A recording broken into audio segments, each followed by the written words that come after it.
Me. Hi there. This is the Bonzoleum. Bonzoleum is my video channel. The Bonzoleum beginner drum lesson. Now here's the deal. This is the beginner drum lesson, which is more theory in a certain way before you actually start playing specific beats and stuff, which I will get to. But right off the bat, here's something to be very mindful of when you first start playing the drums. Okay? First, dealing with our arms, because right off the bat, it's the most important thing. Right off the bat. Even subsequently, ultimately, it is. But right off the bat, what happens is we are all strong-armed, weak-armed. For right-handed, typically our right arm is strong and it can do stuff, and your left hand sort of trails along. And you throw a ball with your right arm, you throw a ball with your left arm. Most people are right-handed. I think 77% of the people in the world are right-handed. The other are lefties. I don't know where the ratio of ambidextrous people works in. And if you are ambidextrous, don't worry about this video. If you're totally ambidextrous, forget about this video. But this is for the majority of people who are not. Right off the bat, our strong arm is able to do stuff right off the bat that our left arm doesn't. We might brush our teeth with our strong arm. You write with it. You throw a ball, whatever it is. Okay, your left arm typically it's like the vice president. Your right arm's your strong arm's the president. Your left arm is going off to South Africa somewhere to do some silly ceremony. But that's what happens. Okay. And here's how it relates to right off the bat to drumming. When we play the drums, who the hell is killing a cat outside? Anyway, when we play the drums, we'll keep time. That's what a drummer does. We keep time. Or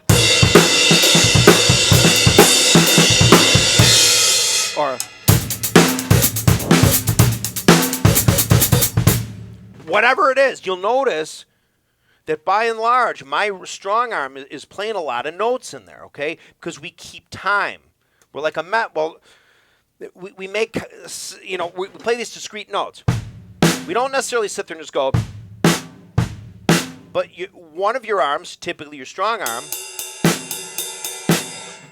will play a series of subdivided notes that goes on for a long time and with the controlled dynamic and whatever instrument, part of the drum set you're playing. If you right off the bat, you can get miles ahead as a drummer if when you first start out, bear the following in mind. Pay attention and realize that your strong arm is much stronger than your weak arm. Oftentimes what happens, people go into drum lessons and right off the bat they start doing rudiments, which is your right arm and your left arm working together. Well, what happens there, your right arm's already very strong and has a lot of skill. Your left arm does not. I'm not saying don't do these right off the bat, but bear in mind what would be very helpful, and that's what this video is about. You want to start paying attention to your weak arm and playing a series of discrete notes, just like your right hand or your strong hand's already really adept at doing. I say start off, you get your drum set, your hi-hat tip, this setup it's arbitrary. They thought it was easier to do this. They thought, well, my left foot can just do this. You can put your hi-hat anywhere. Put your snare drum anywhere if you want. But given this traditional, stereotypical, ritualistic setup of drums, I'm a right-handed person. Here's my left hand, my weak hand. Hey, what's right there? My hi-hat, where time is often kept. Okay? So what you do is play a series of notes. As if you're playing, it would be like if you're playing a song.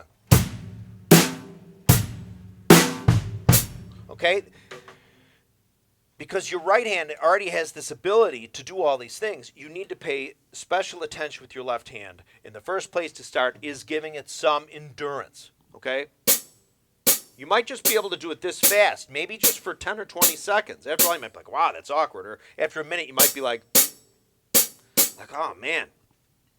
Keep doing it, okay? Like I said, remember, babies don't come out of the wombs running around. It takes time, but it won't take as much time as you think. Most drummers like myself are ADD or ADDHD. We want to do everything tomorrow. You want to get fast just today, and you keep banging your head against the wall and playing real hard and fast. That's the tortoise and the hare. We're the hare, right? We're the rabbit. We run all over the place. And what happens is in the long run, we don't really get anywhere very quickly. The tortoise, or the turtle in the short run, does everything very slowly. In the short run, it might take the tortoise or the turtle a while to do a simple thing. But once it gets that simple thing, it does it very well, consistently. And then from that point, it builds on. Whereas if you kind of just are spastic and just move on to the next thing like I typically am, nothing really sinks in. So you need to build little foundations and work your way up. That makes the best, ultimately fastest progress, but also the progress of the highest quality. Again, play discrete notes on your hi-hat. Now, when you first start, before we get into like grips and everything, typically just remember with a grip for now that what happens is we have prehensile hands, which means we can grab stuff, right? Typically what you do is, ultimately, my drum teachers always, I have a tremor. It's a benign essential tremor. I'm not about to die. Well, I might die of a heart attack after the 9 hot dogs I just ate. So you go, just set that baby right in there and grab it, okay, for now. Okay, we're not going to deal with grips or anything for now, but you're holding the stick essentially maybe between these two fingers or these two fingers. Just for now, just do this. Play these notes like a metronome, like a clock. Doesn't have to be perfect. Don't put on a metronome, play along with it. Not now. Just like this. And after a while, it'll become more comfortable. If you sit and do it every day, or when you can, eventually what will happen is it'll become more comfortable. You speed it up a little. Now what will happen is you'll feel a tightness. When you first start to play the drums, you'll feel like a tightness in your muscles. What you want to do is learn when you feel that to sort of stop and relax and start over. Okay? Again, it's a tortoise thing. Trust me, you just do that. You'll make much more and much better progress faster in the long run. So here you are playing your notes, just this. And then you can move around to other things, you do it here.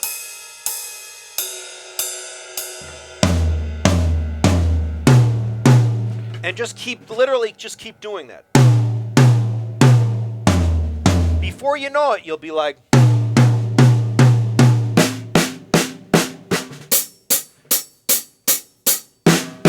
you will, but you have to conscientiously keep doing this, okay? This is very important because this is the jumping off point into actual drumdom when we actually really start going around using both arms together. But we really, again, the most important thing is when we first go into drumming or anything we're not used to doing, golfing or whatever. But remember, drumming is where you really use both limbs in a synchronized way, like right to left, right to left, right to left, right to left. Well, if your right hand or your strong side's so strong, your weak side can't keep up with it. Not even in skill, not even in endurance. That's why you really have to work on your weak hand, okay? Your weak side. The phone is ringing. Don't worry about it. It'll stop in a minute. I know it's annoying, but what can you do? Okay. Hopefully it's not the neighbor saying, your house is on fire! Anyway, but that's what you do, okay? Just keep doing it, okay? And what I say is to beginning drummers, and any drummer or any musician, divide your practice into 2 pieces. They don't have to be equal in duration length. But one half is just play around, play for fun, play any song you want to do, pretend like you're one of your favorite drummers, just go berserker. But the other half devote to specific exercises, as you would at the gym. You go to the gym, you might stretch, you might run the treadmill for a minute, you might bench a little, you do your lat pull downs, you do your rows, think of everything you do on the drums as that. Okay, here's maybe the neighbor telling me, bye-bye. House is on fire, I'll just be a marshmallow down here. So, that's what you want to do. A series of notes. Start it as this.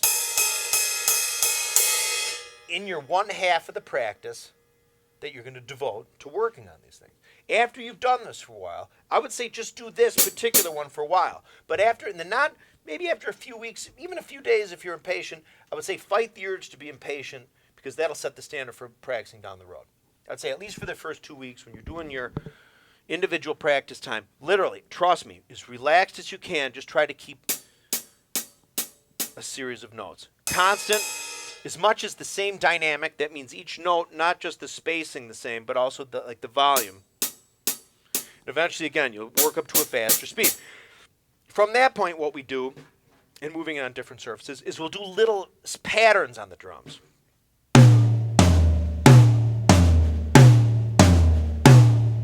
between two surfaces.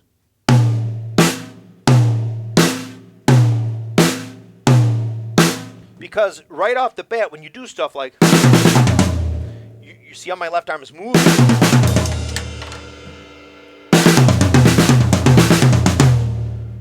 You're just giving, again, your weak side the opportunity to do it at its own speed without being moved along by this strong hand. Again, that's often a fatal flaw, I think, in sometimes teaching people drums, is right off the bat, they don't address the weak side. Because right off the bat, what happens is your strong arm, by doing everything, will dictate the speed of everything you subsequently do, whether it's a roll or whatever, where the hands are going back and forth. Do you know what I'm saying? You know, this is a real world video. These calls come in and stuff like this happens all the time. So we're going to leave that in. All right? So again, that's the second point. Between the snare and the rag tom, and then the rag tom and the floor tom. Remember, don't start, you'll be tempted to go just nice and slow. Relax, nice and slow, where you feel nice and relaxed. Think of it as a Zen thing. Honest to God, there's a reason why you have people in these cultures go off and they've spent thousands of years, like Buddhists and stuff, being very calm and very relaxed and being very in the now, present, mindful, because that's how you get stuff done the best. And believe it or not, ultimately the fastest. Okay? Relax and just it goes against every grain in my hyperactive, crazy brain. But this is how you get best, the fastest, doing stuff slow and deliberately. And again, with your weak hand, bringing it, closing that gulf. You have the gulf. Your strong arm is so good, and so you have endurance, everything. You got to get your weak arm in the realm of that. So then, at that point, you can do those types of things. Okay, after that, and then, of course, don't forget this one. When you start getting that up and running, these types of things, but slowly and methodically. Remember, in your half of practicing that you're going to devote to these things. Again, like you'd be at a gym. Okay? Think of it, too, like this. Like in basketball, for example. I'm a horrible athlete, but here's a pretty good metaphor. In basketball, what they do is that, when they play a game, they're running around playing the game. But when they practice, you'll see they'll do these things like suicides, where they run to the free throw line and back, into the half court and the other one. You don't do that in a game. You don't practice rebounds by bouncing it off a wall and jumping up and down. You don't practice in a game. You won't stand there for 5 minutes and put the basketball between one leg and switch it to the other arm and then around, like classic basketball practice individual exercises. No, that leads to the whole. That leads to your main unit, meaning you, unit, being more smooth and more familiar and just more skilled, and then dealing with the primary goal, which is playing a game of basketball. People will hear these things are the small subsets of building your skill up to then attacking the drums and playing with the band, and as a holistic unit. So that's the first lesson I'm going to give. And that's basically it with your weak arm. Building up the endurance, but also the control to keep the notes evenly spaced as much as you can. Same dynamic. Anything within arm's length on the drum kit. Remember, nice and relaxed. If you start feeling that tight feeling, stop, relax, and start again. Okay, so that's the first lesson, okay? It's very important. You never hear people talk about it in drum. Every teacher I've ever been to or videos, they always jump you right in, okay, pick up the sticks, let's start a rudiment or playing, okay? I can't begin to tell you how important it is. Just right off the bat, first thing you should think of is your weak arm, and do what I say here. You will. It'll be so helpful. Okay, because then once you go on to doing these rudiments and these other things on the drums, your left arm, your weak arm, is in a position to keep up with the strong arm. And the strong arm won't be dictating the terms to the weak arm. Like, come on, faster, weak arm, and your weak arm's just struggling to keep up. You need to make the servant the master. Anyway, more videos on the way. Thank you for watching. I hope this has been helpful. Keep your eyes peeled for video number 2. In first learning to play the drums, the beginner drum lesson, or I like to say sometimes, drum lessons for the regular guy. Thank you so much for watching. More videos on the way.